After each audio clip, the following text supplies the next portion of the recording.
بسم اللہ الرحمن الرحیم۔ معدہ کیوں خراب ہوتا ہے؟ کھانا کھانے کے فوراً بعد بیوی سے ہم بستری کرنا، ایک جیسی چیزیں زیادہ عرصہ تک کھاتے رہنا، بہت زیادہ میٹھی چیزیں کھانے سے معدہ خراب ہوتا ہے،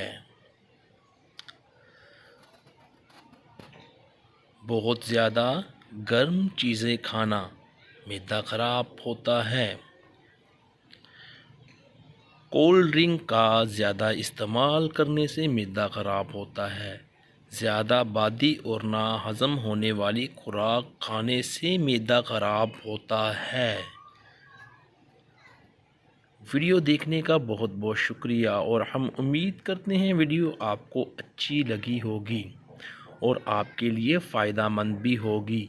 مزید ویڈیوز دیکھنے کے لیے ضرور سبسکرائب کریں JRY TV کو۔